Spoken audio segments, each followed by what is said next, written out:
మన అందరి ఇళ్లల్లోనూ వాడకుండా పక్కన పెట్టేసినటువంటి కుర్తీలు, లేదు అంటే కండిషన్ అంతా బాగుండి కొంచెం షేడ్ అయిపోయినటువంటి కుర్తీస్ ఇలాంటివి ఉంటూ ఉంటాయి కదండి.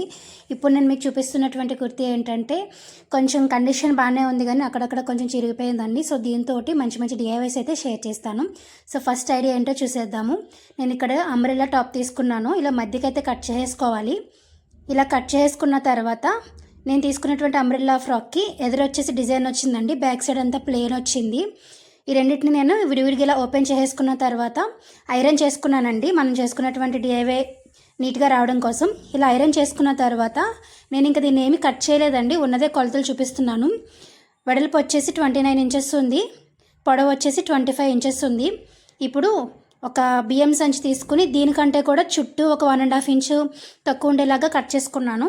కట్ చేసుకున్న తర్వాత ఈ ఎక్స్ట్రా ఉన్నటువంటి క్లాత్ని వీడియోలో చూపిస్తున్న విధంగా ఇలా ఫోల్డ్ చేసుకుని చుట్టూ కూడా స్టిచ్ చేసుకోవడమేనండి.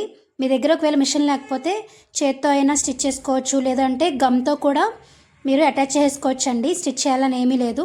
నేను చుట్టూ అయితే కుట్టేసుకున్నాను. ఇప్పుడు దీన్ని ఇలా 4 మడతలు అయితే ఫోల్డ్ చేసుకోవాలండి.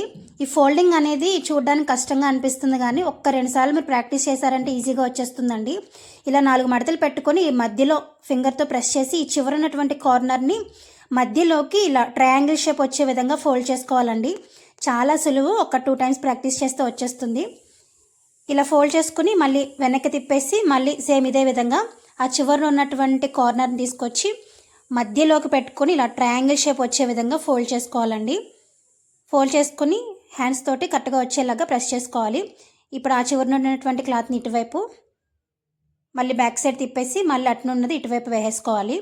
ఇప్పుడు 2 వైపులా కూడా కార్నర్స్ మధ్యలోకి వచ్చే విధంగా ఫోల్డ్ చేసుకోవాలండి. అటు ఇటు కూడా మధ్యలోకి వచ్చే విధంగా ఫోల్డ్ చేసుకుని పైన ఎక్స్ట్రా ఉంది కదా దాన్ని ఇలా మడత పెట్టేసుకోవాలి. మడత పెట్టుకొని పిన్ తోటి ఇలా పిన్ చేసుకోవాలండి కదలకుండా. ఇదే విధంగా సెకండ్ వైపు కూడా అంతేనండి.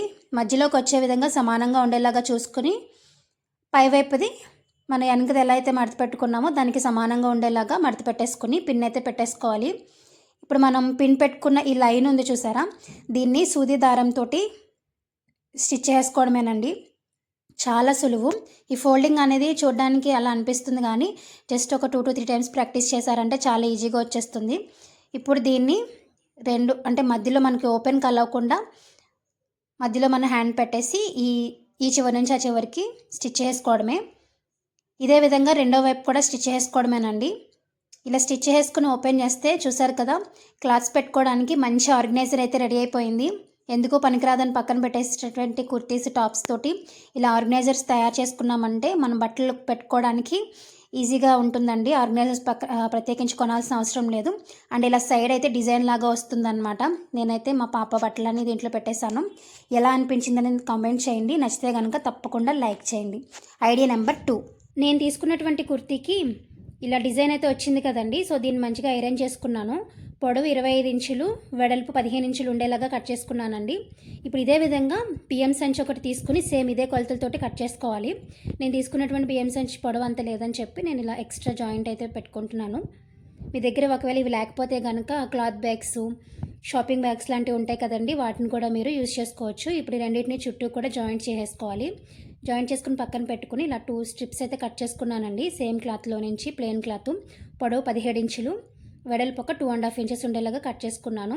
ఇప్పుడు రెండింటిని కూడా అటువైపు ఇటువైపు ఇలా గోరంచి మడత వేసుకుని మళ్ళీ రెండింటిని ఇలా కలిపి కుట్టేసుకోవాలి. ఇలా 2 స్ట్రిప్స్ అయితే రెడీ చేసుకున్నాను.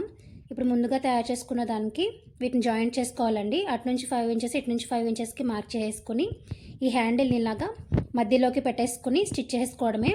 ఇదే విధంగా అటువైపు కూడా మార్క్ చేసుకున్నానండి. సో ఈ రెండింటిని కలుపుకుంటూ అటు ఇటు కూడా స్టిచ్ చేసుకోవాలి.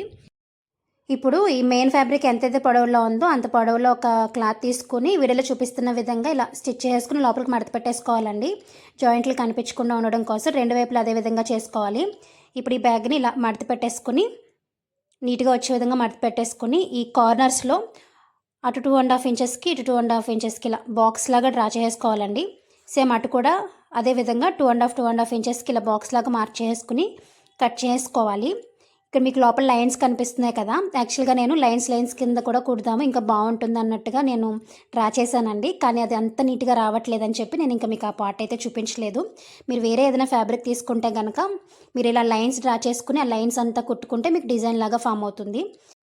ఇప్పుడు బ్యాగ్ రెండు వైపులా కూడా జాయింట్ చేసుకొని ఈ కార్నర్స్లో ఇలా ఆపోజిట్లో పట్టుకొని స్టిచ్ చేసుకోవాలండి. ఇలా స్టిచ్ చేసుకున్న తర్వాత చూసారు కదా, ఎందుకు పనికిరాని టాప్ తోటి మంచి బ్యాగ్ అయితే రెడీ అయిపోయిందండి. నేను జిప్ వేసి చూపించట్లేదు ఇక్కడ, నేను నా దగ్గర వెల్క్రో ఉంటే వేసుకుంటున్నాను. మీ దగ్గర ఇది లేకపోయినా కూడా స్కిప్ చేసేయచ్చు. అటు ఇటు కూడా వెల్క్రో అనేది జాయిన్ చేసుకుంటున్నాను. అంతేనండి, చాలా అంటే చాలా సులువుగా హ్యాండ్ బ్యాగ్ అయితే రెడీ అయిపోయినట్టే. మన సబ్స్క్రైబర్లో ఒకరు చాలా డేస్ క్రితం ఒక హ్యాండ్ బ్యాగ్ చేసి చూపించమన్నారు. సో ఇదైతే నాకు తెలిసి ఎవరైనా చేసేయగలుగుతారండి. చూసారా, అచ్చం బయట కొన్న దానిలాగే ఉంటుంది. ఎలా అనిపించింది అనేది కామెంట్ చేయండి. అలాగే ఈరోజు నేను 2 ఐడియాస్ అయితే షేర్ చేశాను కదండి. మీకు ఏ ఐడియా బాగా నచ్చిందో కూడా తప్పకుండా కామెంట్ సెక్షన్లో షేర్ చేయండి.